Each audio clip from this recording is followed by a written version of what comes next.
Ay, si Manding doon, no? Bawal tumawid. Tumawid ka talaga dyan. Anong oras na kaya makalis dyan?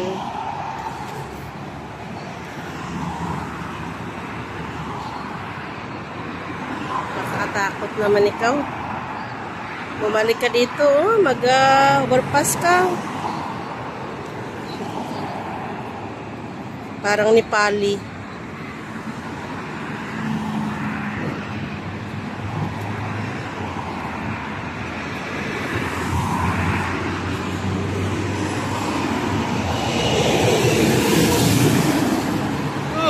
Bukas ka ano dyan.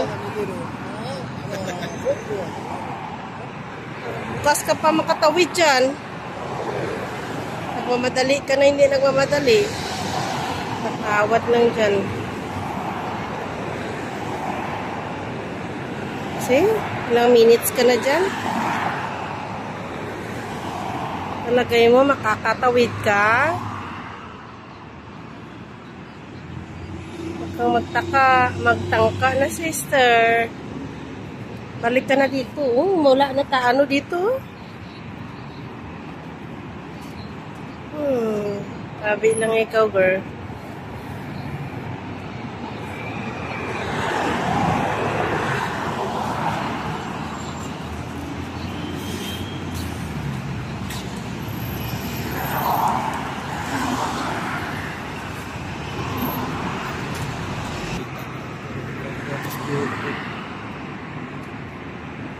Siya, may ebidensya siya.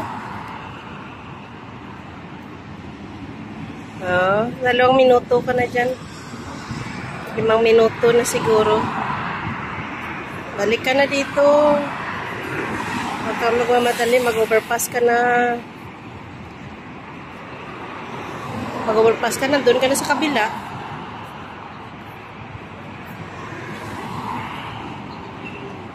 Lusag-lasag ka dyan mamaya niyan pag ano, patawad lang. Ingat, sister. Ingat.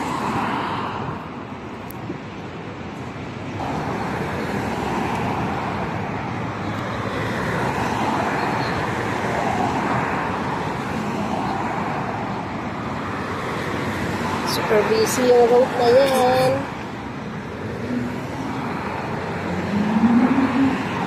Nakakatawid dyan.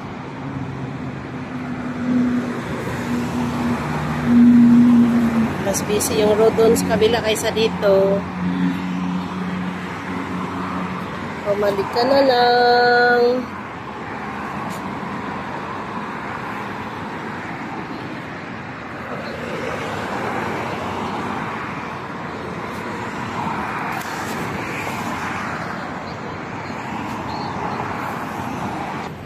Kuha ka ba, sir? Yeah, 16. 66.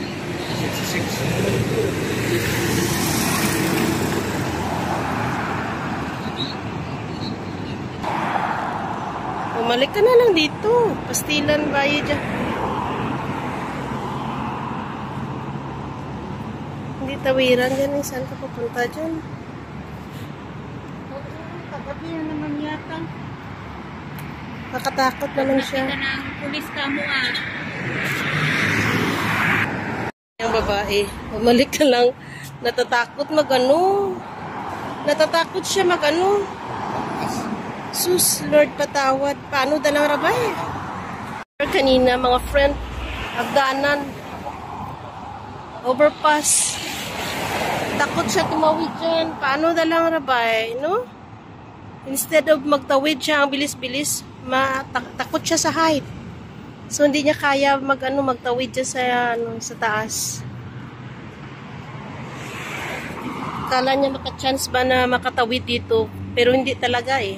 So ang ginawa niya, nag-double ride na siya, sumakay siya sa bus, baba siya dun sa malayo pa konti, tapos maglipat uli.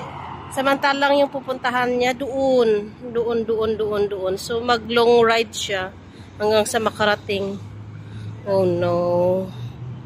Guide that girl, my dear Lord. Thank you for watching, guys.